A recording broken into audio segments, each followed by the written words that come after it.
Rise Together is brought to you by Progressive. Are you thinking more about how to tighten up your budget these days? Drivers who save by switching to Progressive save over $700 on average, and customers can qualify for an average of 6 discounts when they sign up. A little off your rate each month goes a long way. Get a quote today at progressive.com. Progressive Casualty Insurance Company and affiliates. National annual average insurance savings by new customers surveyed in 2020. Potential savings will vary. Discounts vary and are not available in all states and situations.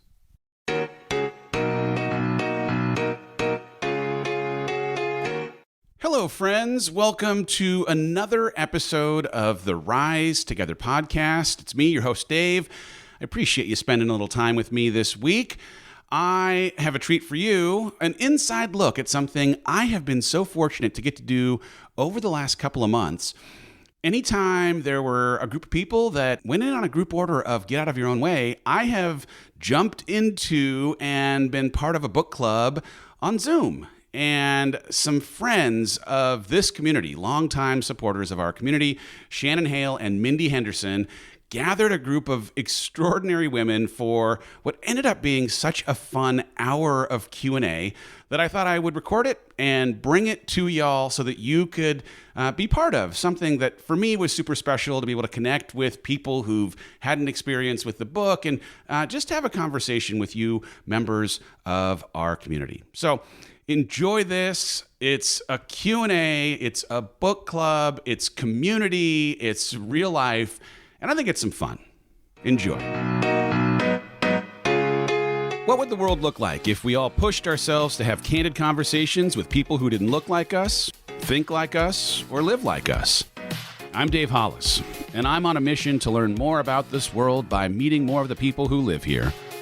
You may not always agree with everything you hear, but I guarantee you'll come away more informed on topics you might never have thought to seek out before. This isn't just a podcast, it's a community. And when we raise each other up, we all rise together.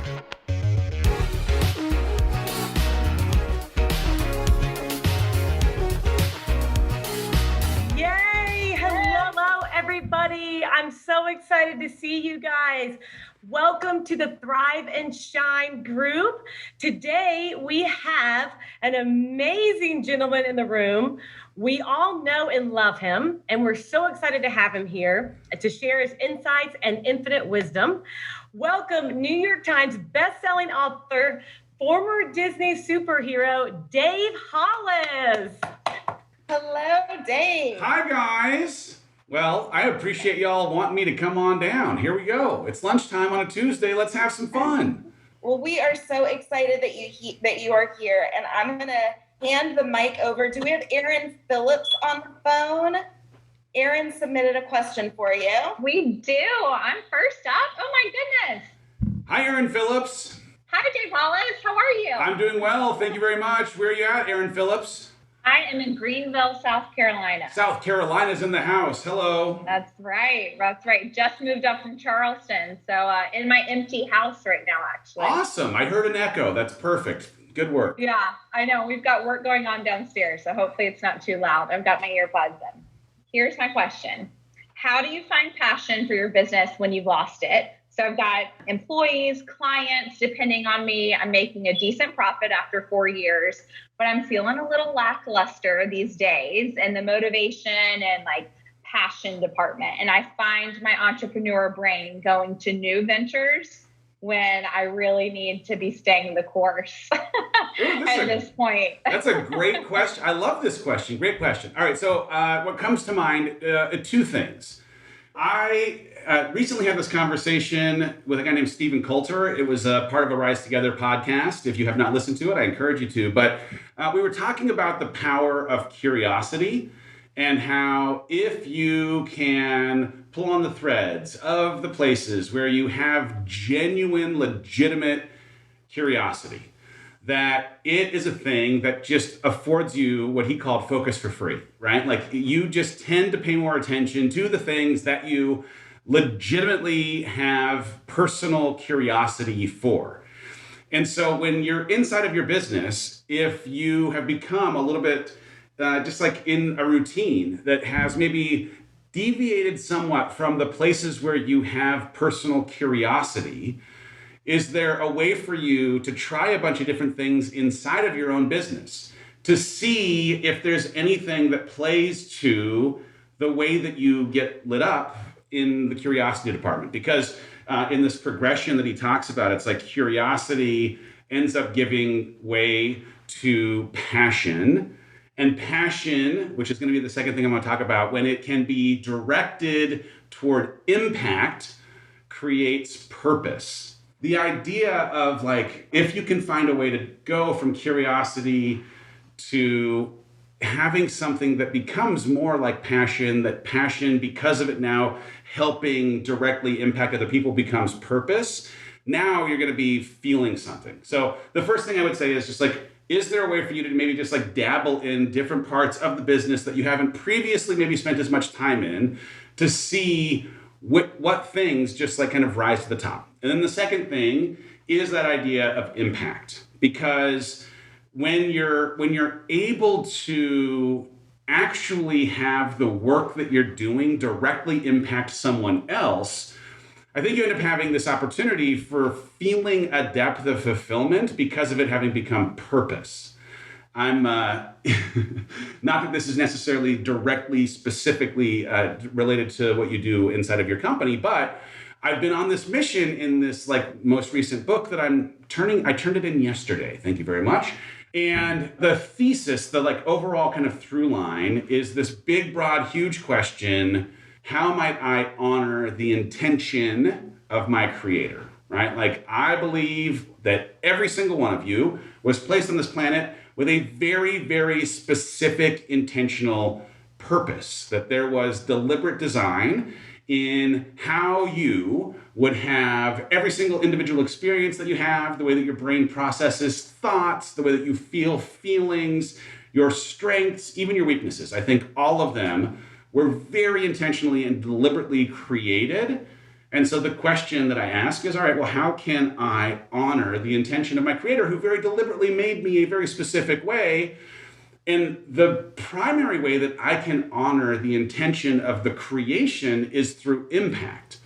And so when you find yourself struggling a little bit to feel connected to, fulfillment or excitement or whatever, I would, I think, ask, is there a way, against the backdrop of that bigger question, is there a way for you to ask if your gifts are specifically being exploited to their fullest in a way that would have impact on other people, that might honor the intention of why you were placed on this planet, right? Like, believe however you believe. It could be the way that I believe or from something else, but there is some kind of higher power that has some very specific intentional design on why you were put on this place.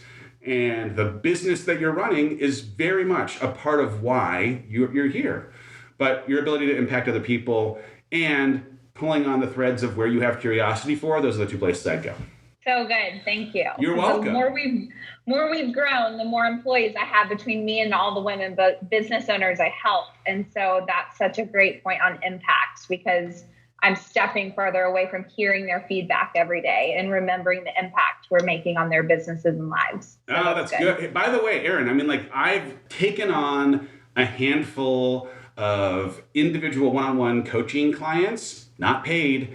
Why, Dave? You could charge money for this. And I've done it truly because the way that it helps me stay connected to this maximization of my gifts and the utilization of my why I'm here keeps me up and going and feeling great. And so it might even just be as simple as going to grab a quick cup of coffee every once in a while with somebody, whether it's virtual or in real life, with someone who you're helping, so that you can be reminded of what the heck this is all for. When you feel that, that's the gas in the engine, So good. You're right. Thank you. Of course. Okay, we are off to a good start. Do we have Cody Elizabeth? Hello, thank you. All right, my question is, when going through your first editing and brainstorming process of creating your book, what's been the most helpful advice or comments you received from your editors and coaches? And then also, what advice would you give someone going through their first ever round of edits? Good questions. The editing process, I will tell you this. I'm just now finishing the editing process in this second book.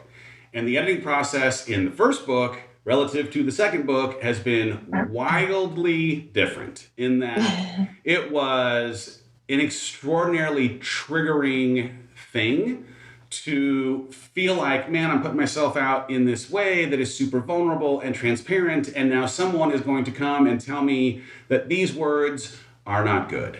And it was just like, oh, so soul crushing, because I already felt like, man, I'm doing something that I'm uncomfortable with. I feel again like this is something that is about heeding a call to try and be light, and yet the job of the editor is to actually do the work of soul crushing in some capacity to help you make the book better. So my initial reaction was, and here's what's super, super interesting. I ended up writing the chapter, I Need a Drink, in the editing window because my decision to stop drinking came when my edits arrived, because it was so hard for me to handle the criticism of my work. And against certainly too the backdrop of worrying about how I might be compared to Rachel and her work, and whether I was deserving of the kind of opportunity that I was getting, and if people would even be open to receiving the things that I was going to put down on paper. So interestingly, that the edit process revealed that, oh man, there's still some work that need to be done in terms of having good coping mechanisms. Thank you very much. And my year of not drinking, and what has now become not drinking generally, is something that was really born out of these edits. The second time around, I can tell you that the difference in the book that I turned in the first time and the product that we are actually having a conversation about was so wildly better. It was so different because the work of the editor is to actually help you see things that you are not in a place to see from an objectivity standpoint. You have bias in how you've story told, or the things that you thought would work, but they frankly didn't. And so knowing that, it was just such a gift, because now I came into this second book and my appetite for receiving the feedback was wildly different, because I just knew, oh, this is going to be for the benefit of a book that someone actually wants to read. Praise be, send me those notes. Now, is it still jarring when I opened up the manuscript for the first time? I've got like 70,000 words on a piece of paper, and there is red on every single page? Yeah, of course, because I'd like to believe that I'm just, I'd like to believe I'm a good writer, and that the first pass from an editor should be, congratulations, here's your award, thank you very much for showing up, my work here is done. And yet there's still obviously great notes that can come. What I do know that I didn't know from last time is I accepted almost every single note that was given on the manuscript last time, and I absolutely have not had that be the case this time, because there are things that I just trust that, hey, this is important for me to say. It is a thing that I want to do, and I am going to be okay declining your recommendation because I want to trust my own voice. There was an Instagram, like an IGTV that Glennon Doyle did right around the turn of the year, and she was talking about this word STET, S-T-E-T, which is like, thank you, but no. It's like, right? And her having like this conversation, it was interestingly like some permission for me to also be okay, trusting my own inner voice, trusting my own intuition of what I think the reader ends up needing in this. And so my best advice would be that you have to, number one, prepare yourself for it being triggering, because you are human. As humans, when you get notes, when you get feedback, it's hard to not take it personally or have it question whether you have the qualifications to be doing the thing. And so the reality ends up being you're probably going to get some feedback that you don't necessarily like. And at the same time, it's there to make the book better. And also, you got to trust your gut. And if there are things that you get as a part of feedback and you're like, no, I'm gonna pass on that, thank you very much, then that's, I think, okay too, because you know the stories you want to tell and the things you want to say. And just because someone professionally believes that they have an insight into what would read the best, you know the things that you want to say. So it's going to make the book better, right? It's going to make the book better, and trust your gut. Thank you so much. I'm actually an editor and a book coach and everything. So I like to be able to flip that and just let them know, like, I'm here for you.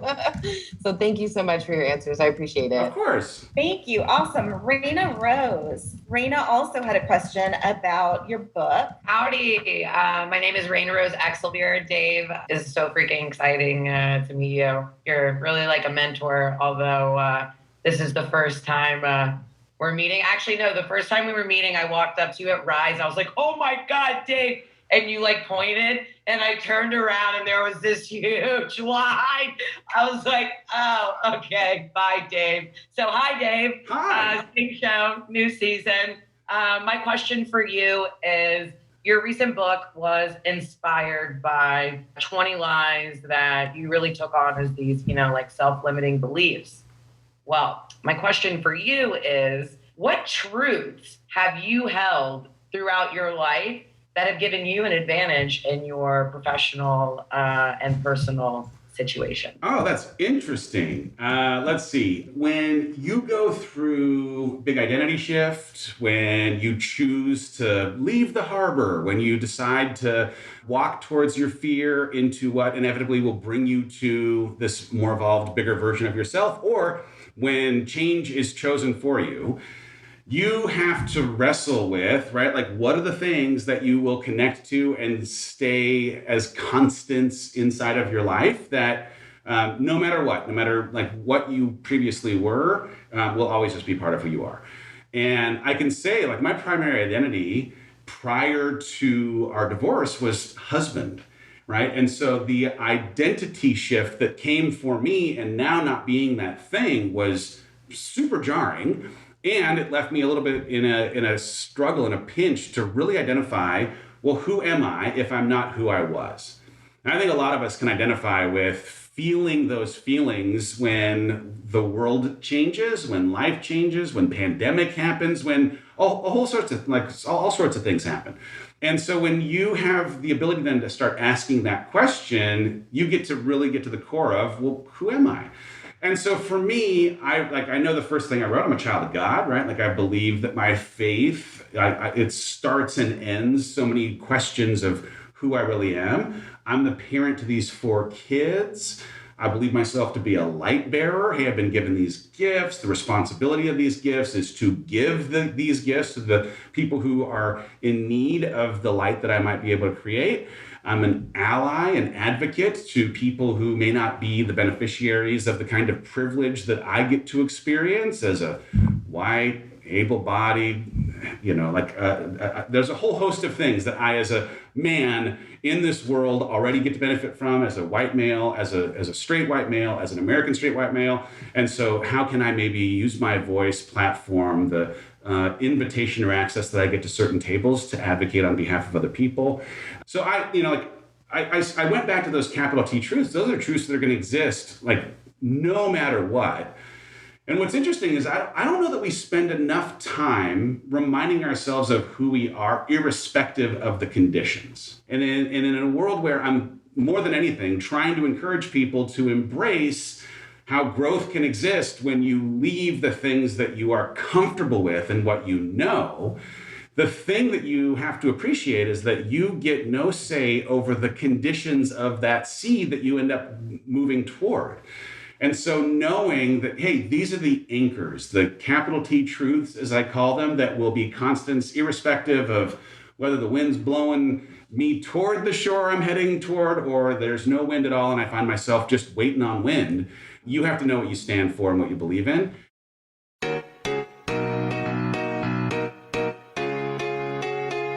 Is there something that's currently keeping you from happiness, something preventing you from achieving your goals?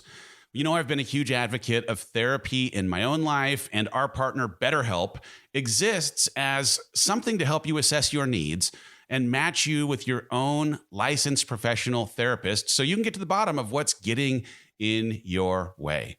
You can start communicating with a therapist in under 48 hours. It's a totally safe, completely private online environment that's also super convenient. You get timely, thoughtful responses and have an opportunity to set up weekly video or phone sessions to keep the momentum going. BetterHelp is committed to facilitating great therapeutic matches, and they make it easy and free to change counselors anytime you need it if you end up needing it. The service is available for clients worldwide, and they have professional counselors who are specialists in depression, stress, anxiety, grief, self-esteem, trauma, anger, and so many other things. Everything you share is confidential. It's totally professional, affordable, and convenient. And you can check out all the testimonials that they post daily on their website. I want you to start living a happier life today. And as a listener, you get 10% off your first month by visiting our sponsor at betterhelp.com/rise together. Join the over 1 million people who've taken charge of their mental health. Again, that's BetterHelp, HELP.com/rise together.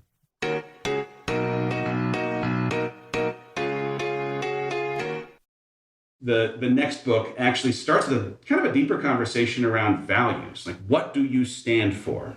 And so I think if you are able to spend a little bit of time asking the question of what you stand for, it helps provide a little bit of evidence for how you'd have to act regularly to create integrity between what you stand for and how people think about you. And the capital T truths in my life a lot of times end up also being this instructive set of guardrails of sorts of, here's how I act, but also here's how I don't act. So that for anyone that I'm in community and relationship with, the more that they're also aware of what I believe to be my values and what I stand for, if they see me deviate from what I've represented is important to me or who I'd hope to show up as, they've now been given some permission to respectfully have some radically candid conversations with me about having veered off course. But they have to first understand what your capital T truths are. And so that's, I think, a part of what any of us, all of us, ought to be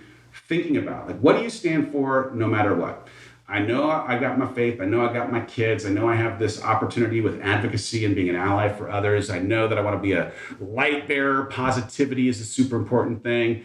Growth, right? I want to make sure that I am perpetually on this journey to becoming that doesn't necessarily have a destination so much as the act of continually trying to become is in and of itself the thing that will help me feel like I'm always pushing away from, be it comfort, be it laziness, be it whatever it ends up being, right? But a lot of times too, I've been spending a lot of time trying to understand what is it about the appeal of staying inside of spaces that are familiar to us, even if those spaces are filled with suffering, right? Like, I think there's a human condition, unfortunately, that tends to have us choosing to stay inside of suffering that we know because of its familiarity.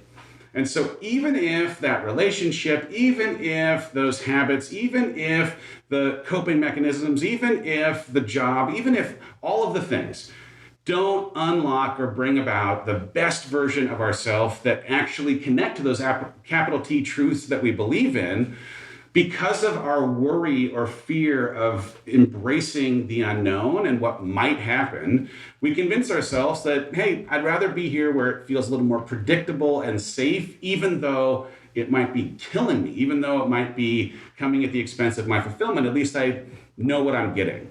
And man, that is no way to live, because it comes at the expense of those things that happen to end up also being your capital T truths. You're deciding to sacrifice those things for familiarity instead of pushing yourself into something unfamiliar for the benefit of, again, creating that integrity for the things that you actually stand for. I hope that makes sense. I kind of went in a circle there, Raina. No, it definitely makes sense. For me, Cliff Notes version, what I got out of that is when I left the nonprofit world 2 years ago, similar to how you defined yourself as husband, I was speaker and I was mentor. And when I wasn't getting those gigs, I really lost myself. And it was really diving into you and Rachel and these other speakers that I realized my values and who I authentically am is I'm a connector, I'm kind, I'm funny, I'm inspirational. And whether I'm on stage or selling beer at the liquor store or selling my children's book, The Girl Who Said Hello to Everyone, that's how I'm authentically going to show up in all of those places. So I love everything that you said, and hopefully we'll share a stage one day, and I can't wait to read book number 2. Let's go. All right, Raina, I love that. Fantastic. Let's go to Nina Miles. Nina, I think you had a question about self-publishing, yeah? Hi, Dave. How are you? I'm good, Nina. How are you doing? Where are you from, Nina? I'm from Pennsylvania. Right on. Congratulations on your 2 books. Super exciting. So my question was, I just finished writing and publishing my first book. And so I wanted to know kind of how do you tell people about it when you're super excited, but then at the same time not come off as like a carsman, like too salesy, or like just, oh, buy my book, That's a great question. So the thing tell me about the book real quick. Like what's the quick like elevator pitch version of your book? So I'm a certified nursing assistant, and so I wrote a book. It's called Intentional Caregiving, and then 10 Principles on How to Be an Exceptional CNA. Oh, so good.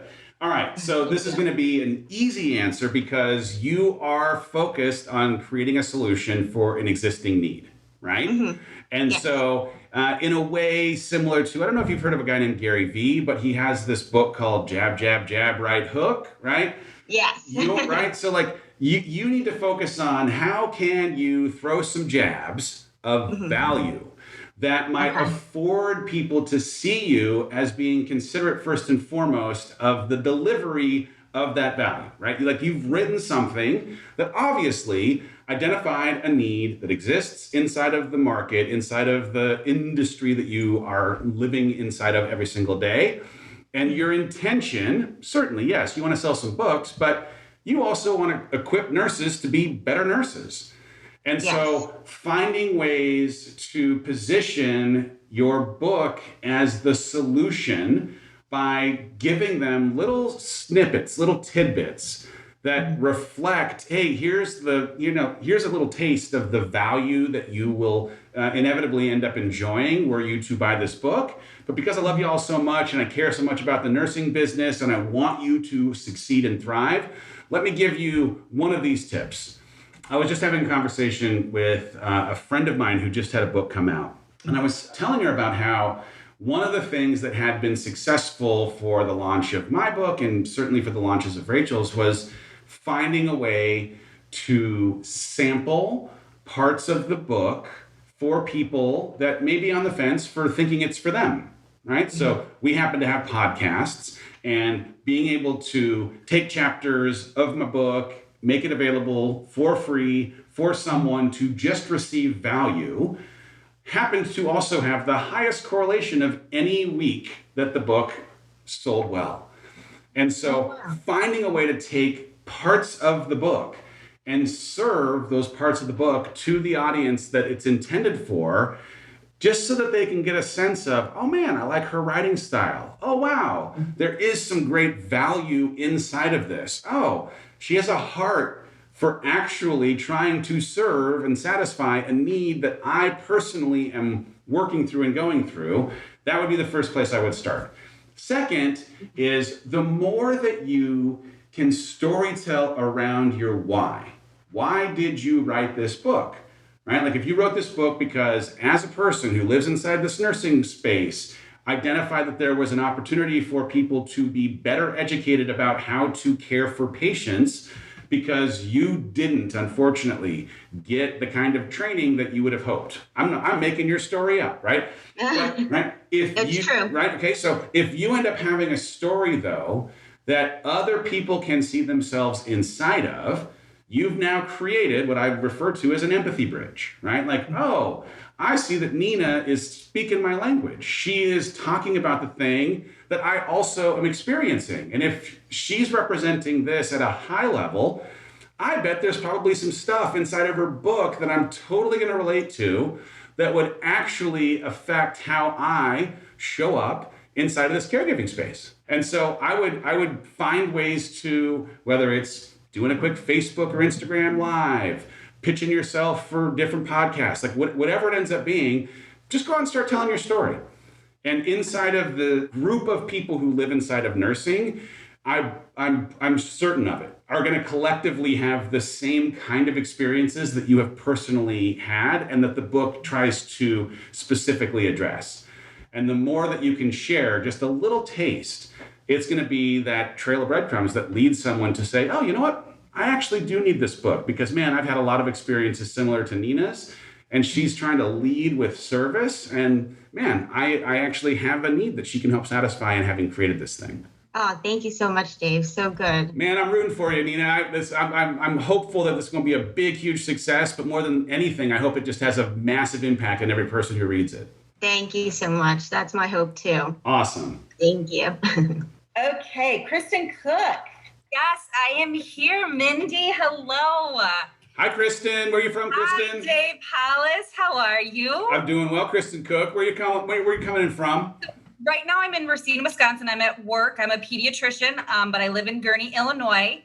And my question for you relates to the chapter in your book, A Drink Will Make This Better, where you write a life of growth is a life of exhilarating discomfort, which is, that sentence is both beautiful and terrifying at the same time. But the specific question for you, I am in the situation now where during the pandemic, I have developed a misuse of alcohol. Okay, so I'm in the category, and you write about it. I've had a hard day. I deserve a drink. Well, the drink time has now interfered with the time that I used to use for my passion, which is writing. So I also have published my first book, and I am working on others. But I want to know, from your standpoint, are there any specific strategies that you use to avoid alcohol when you have those I have a hard day, I deserve a drink moments? Yeah. How do you sit with that discomfort? Well, number one, I mean, Kristen, you are in like self-awarenessville and a willingness to bring a thing that for so many people ends up being shrouded in shame into the light. Congratulations, number one, for just your willingness to have a conversation about it, because this was the first and hardest part of the entire thing. Just like acknowledging like, oh man, it's tipped into this place where it's not serving me. I don't like the way that it ends up distracting me or keeping me from actually achieving the things that I want to achieve or being the person I want to try and be. So kudos to you just for even like acknowledging, hey, I want to try and figure this out.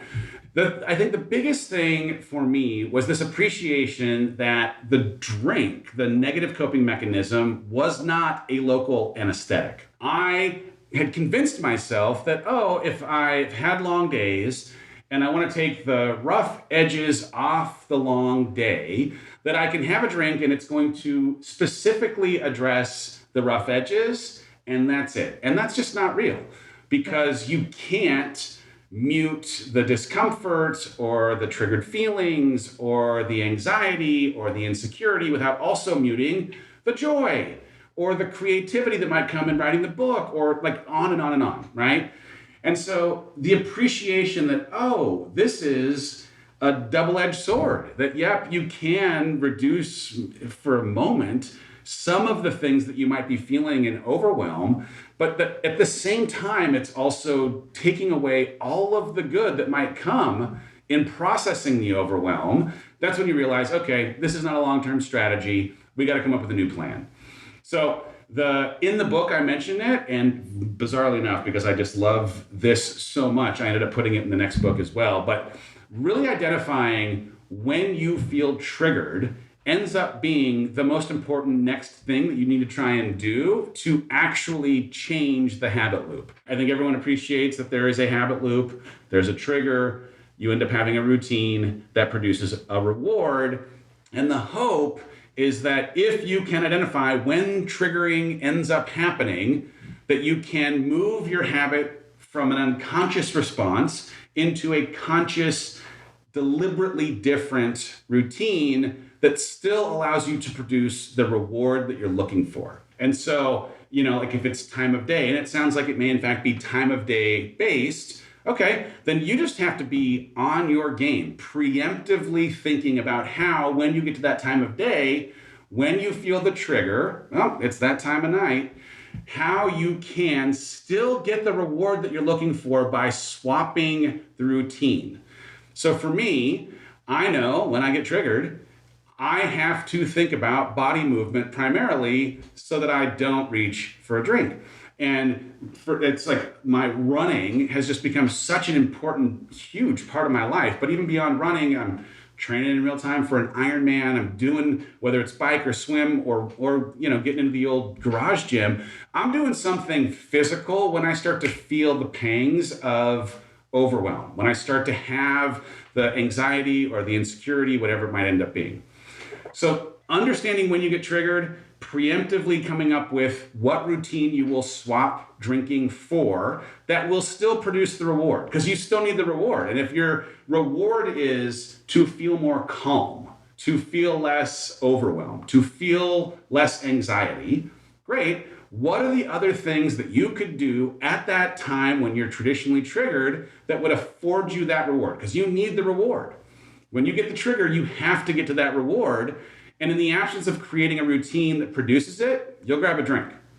So what other things could you do that might afford you the thing that you are looking for in grabbing a drink? So for you, it might be taking a walk. It might be doing a meditation. It might be throwing on some music and dancing. It could be picking up the phone and calling a friend. I don't know what it is for you that actually takes overwhelm and brings it to a more neutral place. But those are the things that you have to spend a little bit of time doing investigative work around, because again, you know you're going to get triggered. You cannot not be triggered. It's just going to happen. That time of day is going to happen every single day. That person, that preceding emotion, that location, right? All those things, they are just going to happen. So knowing that they're going to happen, you have to ask, okay, how can I still deliver the reward that I'm looking for by swapping out the routine that's previously been less healthy for one that is more healthy? The other thing I would throw out, and this is, I in the midst of the who am I now that I'm not who I previously was, I went on this hunt for self. I had to really try and understand who I am at a deep level, and I've been spending a ton of time inside of therapy with a guy named David, who I just love. He's like a part of my life in an amazing way. I am financing a boat for this human being, best money I've ever spent. And the work that we're doing is trying to understand that I as self am different from the emotions or thoughts that I am experiencing. And so my wanting to have a drink before was about feeling like I was anxious. And now, because of the work that I've been doing, I do not believe myself to be anxious when I feel anxiety. I, as self, am the observer of that anxiety. And part of how I've had to create peace and comfort in my emotions and my thoughts is by sitting down and inviting a conversation, as crazy as this may sound, with the feeling that has presented itself, to understand what role it believes itself to be playing, right? So when I get anxious, and I get anxious all the time, I'm awesome, get anxious, human. When I get anxious, I get to sit and have a conversation with my anxiety in a way that's, again, as self, the observer of the emotion. And it starts again with this appreciation that these parts of us believe themselves to be doing work that will protect us, that will keep us safe, that will help us. So even if it's a negative emotion, that emotion doesn't know it's negative. That emotion just knows that it is in this world to help you in some way. And the role that you have to play as the observer of the emotion is asking it, what role do you believe yourself to be playing? Now, for me, my anxiety has tended to present itself when there is a part of my life that does not yet have clarity, doesn't have a plan. And in the ambiguity that exists for that part of my life, anxiety has shown up to direct my focus to that part of my life. it believes it to be doing itself's job. It thinks it's there for this sole purpose. I'm going to point this out. And maybe, Dave, as self, when you become cognizant of and aware of this thing, maybe then you will do something about it. You'll make a plan. And when you have, I will have satisfied the role that I was meant to play here. And I, as this feeling of anxiety, will leave. And you will be back in a place of peace. So if there's a way, separate from identifying when you get triggered, how do you change the routine so you still get the reward, if there's also a way for you to spend a little time understanding what emotion are you trying to solve for with a drink? And is there a possibility of you, rather than solving it with alcohol, inviting it to reveal what role it believes itself to be playing? I know it sounds a little bit wild, but it's such an amazing thing that, be it anger or sadness or anxiety or fear or whatever, when I've had this conversation, like naming this emotion and treating it as though it has now taken residence at a table inside of my brain, having that conversation has afforded me so many breakthroughs with these feelings in a way that doesn't demonize them for existing. It just respects that, oh, you think you're here to, fulfill some kind of role that you are playing to keep me safe, to protect me, to help me. What is that role? Please direct me to it. Now that you have, I'm gonna go make a plan, take some action, do something that is healthy, that also satisfies why you think you're here. That's fascinating. Thank you so much. I also have a therapist, and she's amazing, and her name is Heather. And just yesterday, I had a session with her where she told me, she said, Kristen, you don't have a problem feeling the emotions. You have a problem verbalizing them and naming them. And so really doing this practice of when I get triggered, trying to identify the emotion, I think that it's going to be so helpful. Right on. Good luck, Kristen. You're awesome. I can already tell you're awesome. You're going to be great at this.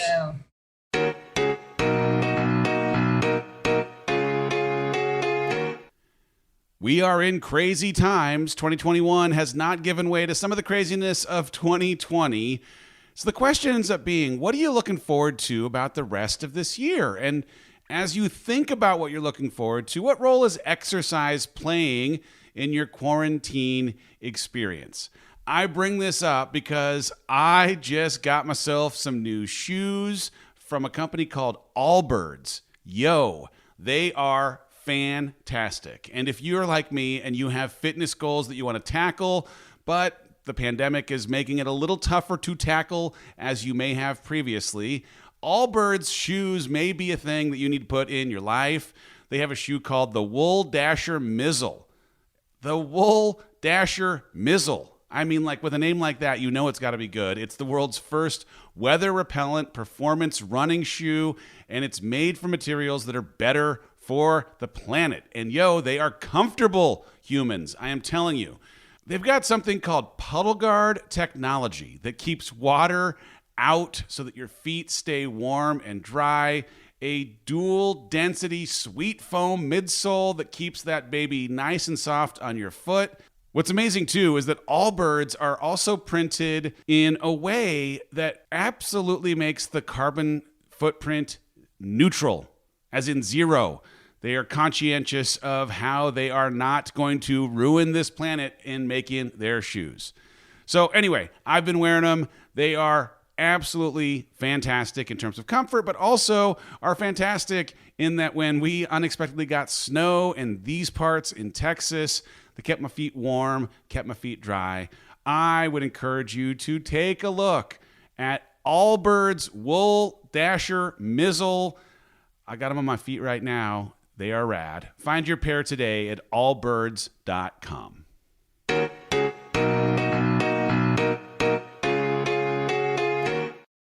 Next up, let's have Joanne Sotella come on and answer her question. Thank you so much. Thank you, Dave, for being in here with so many extraordinary women. And I love what you're doing with Brendan Bouchard as well. So thank you. Oh, right on. Thanks, Joanne. Where are you coming in from? So I am actually from Puerto Rico, but I'm not far from you. I am in Round Rock. Oh, excellent. Right on. We're neighbors. So my question is related to mental health. I think in this group, we have a lot of people doing mental health work. I am a psychiatrist. And we have a few therapists and coaches. And I wanted to pick your brain in what, from your audience and what you're seeing could be like good help in terms of mental health awareness and prevention. And I'm also a coach, and I'm trying to have like this kind of mixing mental health help with personal development and coaching, but wanted to hear, because my audience is cute because I'm a psychiatrist, so kind of what you're seeing and what you think would be good for us also in serving back to the community. What would be a good approach? Oh, I like that. I previously was very much a long-term planning person. And in the chaos of this last year, for all the reasons, and then also the specific reasons of relationship transition, the idea of long-term planning just felt overwhelming. And so I started doing something where I'm now looking 6 months or so in advance and asking a very simple question, which is, what do I need in this season against this dimension of health, right? Like, so for me, health, it's relational health, spiritual health, emotional health, mental health, and physical health, right? Like I end up trying to go physical last because most people only think of health from physical lens. And I just think it's a holistic, all of these things kind of approach. And so I've asked this question: what do I need in this season to take steps every day to become closer to the version of who I'd hope to become? How do I actualize this honoring the intention of my creator? How do I bring the most light? How do I show up as the dad I'd hope to be? How do I stay connected to my personal values? How? And when I end up diving into answering the question against each of those dimensions, that's where I get to create a little bit of how my daily routine will show up, how my short-term goals might manifest, so that I can actually every day take that single step closer to who I'd hope to become. So I would actually start with, what do you believe your community needs in this season? Or asking them, what do you need in this season, right? Because even just the invitation for them to answer the question, again, is a bit of an empathy bridge that you're now trying to extend to understand what it might be like to walk in or live in their shoes. And so I can just tell you, like when I wrote this down most recently, what do I need in my mental health? The first thing I need is professional freaking help.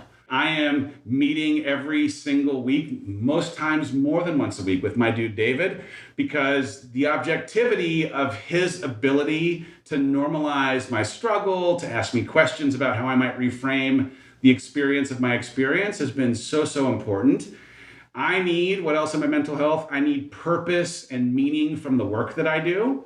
When I feel like the work that I'm doing isn't about impact, I feel empty. And so every single thing that I'm doing inside of my professional pursuit has to tie back to impact and meaning and purpose in some way. And if I'm not, I have to become comfortable walking away from or redefining the scope of that work so that I can actually get back to a place that feeds what I need mentally. And then the third thing that I wrote most recently is grace, right? Like, what do I need in my mental health right now? I need a huge serving of grace, because I, like every single person here, I'm on a non-linear journey. There could be 3 really great days in a row, and then I have a really, really hard day. And when I have a hard day, the only thing that really keeps me from getting back to good fast is how hard I am on myself and how much I feel shame or whatever for processing emotions, which is a totally normal and human kind of thing. And so, man, like, the journey is going to be something that just inherently brings headwinds and waves, and your ability to be graceful with yourself and hold yourself to the standard of doing the best that you possibly can, and knowing that, man, you're going to have hard days. That's a huge part of what I need. When I think about what do I need in my relational health, I think this maybe applies to what I need mentally, to be honest. I need connection, because the world feels very disconnected, being that we have been living inside of this pandemic world for now more than a year's worth of time. And so fighting to find ways to connect with people that are meaningful and important to me, that I love or crave love from. Such a wildly important kind of thing. I obviously need to lean into my family. The kind of things that we're doing to intentionally create bonds with me and these 4 kids are unlike anything I've ever experienced in my life, in part because I know they also are going through transition, but also the need for connection in the way that I feel mentally is such an output of the kind of intentional, non-technology, quality time that I'm spending with these kids. And the third thing that I need, and I would argue you could start here with your attempt to deliver value for the people in your community, I need boundaries from anyone who is trying to steal my fight for joy. It is so hard as a people pleaser, as someone who has attempted over time to absolutely 100% be what people need and show up for people when they've asked.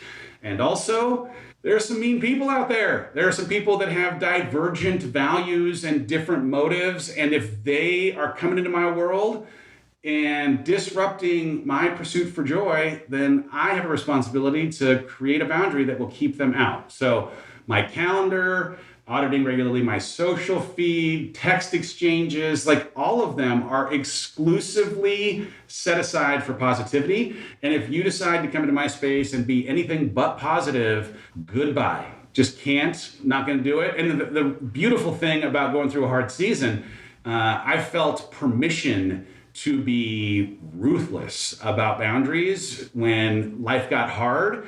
And I hope to respectfully and decently maintain this habit of being just ruthless about boundaries going forward, because I can't become who I was placed on this planet to be if I am not really, really conscientious of who I'm letting inside my space and how they're living inside of my space affects the way I think about myself, my confidence, my motivation, my drive to continue to deliver good stuff to this planet. So boundaries for sure is a big thing too. But anyway, the long and short of it is, what do I need in this season has been a life-changing kind of thing over the last year of my life. And I would argue, as you're trying to understand how to best serve your community, what do you need in this season, I think is a good place to start, and just seeing if there aren't 2 or 3 things in each of the dimensions of health, really zeroing in on the stuff around mental health and encouraging people to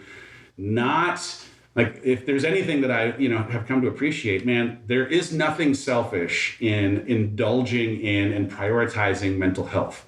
It is a prerequisite to living the kind of life that I'd hope to live, and the attention to self-care and the priority that I have to create in filling my cup so that I actually have something to pour into others, man, is just it's everything. It is everything. I think there's a lot of times that, whether it's the stigma around mental health or the insane standards that exist around gender roles or whatever else that maybe looks down upon people who need help or that would set aside time for help. That's nuts.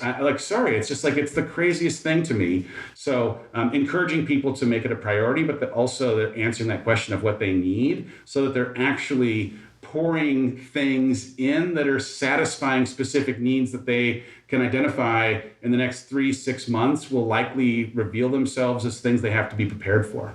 Yeah, thank you so much. This is so helpful. And I struggle with exactly what you're saying because there's so much stigma, right? I don't want people to say oh, I'm not going to go talk to the shrink, right? And that's part of my mission is trying to provide this help before you have to get to that point where then you actually do need to see a psychiatrist, because there's so much to do in this space, right? And kind of dealing with that stigma.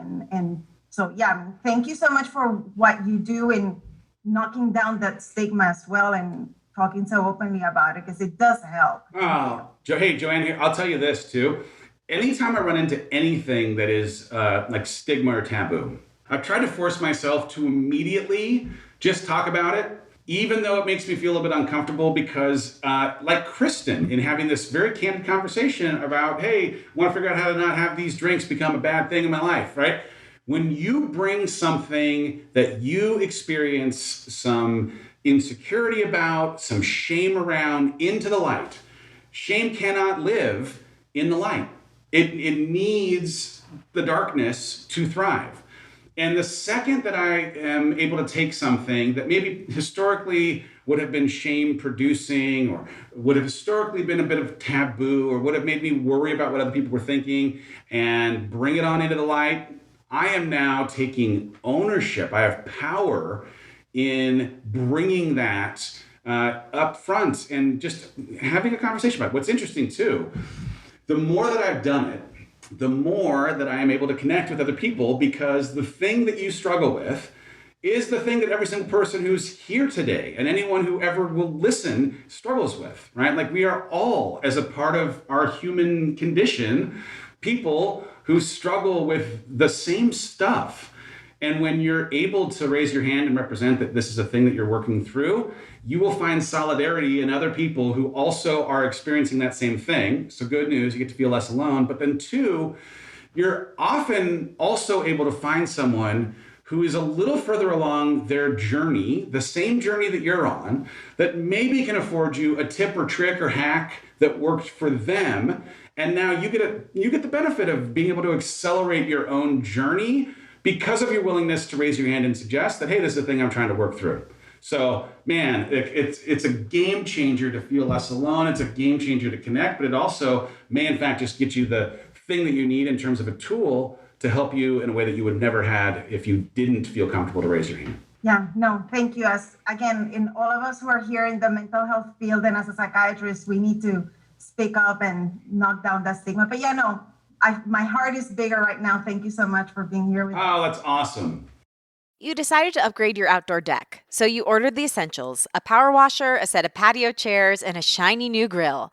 And you used your Bank of America customized cash rewards credit card, choosing to earn 3% cash back on online shopping and up to 5.25% as a preferred rewards member, which you put toward your most essential deck addition, a bird feeder. Apply for yours at bankofamerica.com/more rewarding. Copyright 2021, Bank of America Corporation.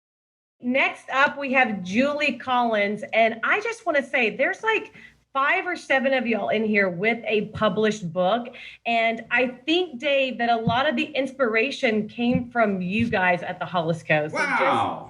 yeah, I think it's really cool how this community has just been so empowered by you. So Wow, that's so awesome. Thank you. What a kind thing to say.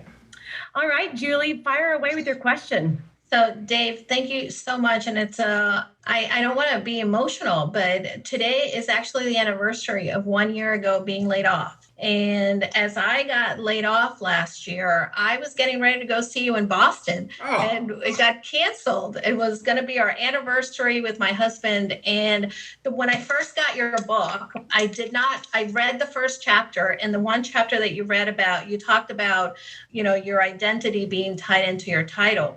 It really made me explore how, right before I got laid off, doing that. So I do have to thank you for that, because having done that thought work really prepared me for, what was to come. And in the last year, not only have I published a book, but have I launched myself into this brand new adventure. The coaching that you did for many of us here has definitely enabled me and many of us to sort of thrive throughout a global pandemic. My question to you, and a lot of what I was going to ask, you've answered already.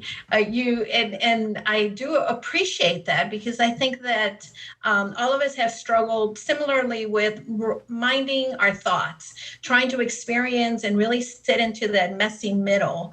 And for you, you've talked about how this has been the best year, but also the worst year for you. What are you doing going forward to level up? And I would love to know, how would you like to be remembered if everything ended for everyone today? What would you like us to remember you as? And I thank you again. And if you want to come on my podcast, I would love to have you. Oh, Julie, you're good. You're good people. I like this. Well, it's interesting. I think a lot about legacy. What's interesting is, having had 25 or so year career in entertainment and thinking that the work that, I'm so proud of, but not a part of anymore at the Hollis Company, was something that would be a part of my life for a long, long time to come. Sitting on the cusp then of figuring out what next was going to be like, I'll admit, super scary, right? Like it was this blank piece of paper that I've described. It was equal parts exhilarating and terrifying.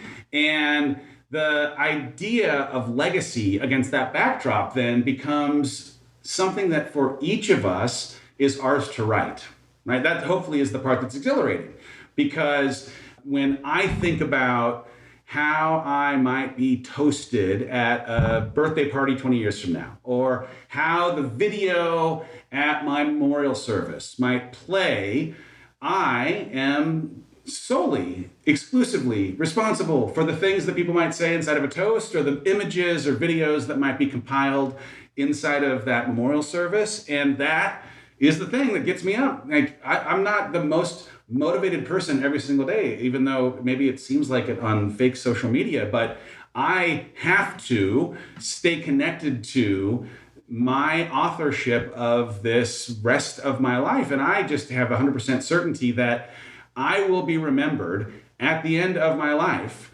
for the work that has not yet happened in my life.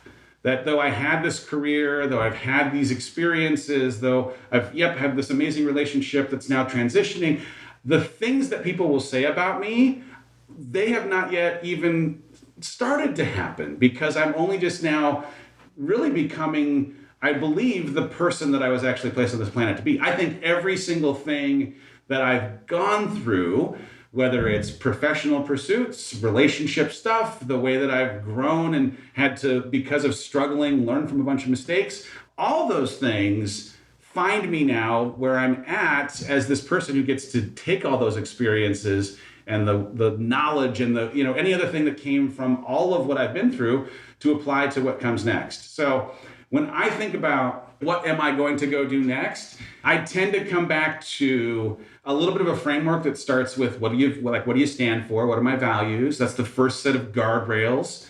And then who do I want to be? And so once you identify what you stand for, the more narrow then set of guardrails ends up being, how would you hope to have a reputation? What would your personal brand be? What would you hope that people might say at that toast or remember you at that memorial service?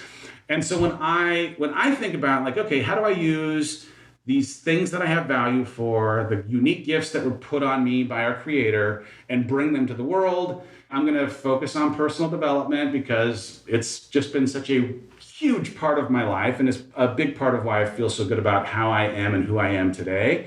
I am going to spend some time inside of business, entrepreneurship, leadership. I've had the benefit of working with teams, and I like the space. I like the idea of being able to try and afford tools to other people who might find themselves trying to lead teams or grow a business.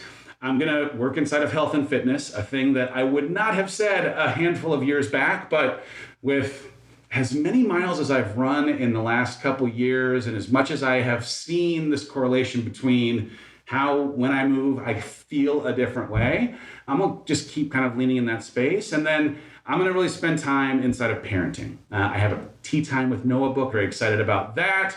I'm working on a confidence mindset book for 8 to 12-year-old boys that feels like it's a need in the market, generally speaking.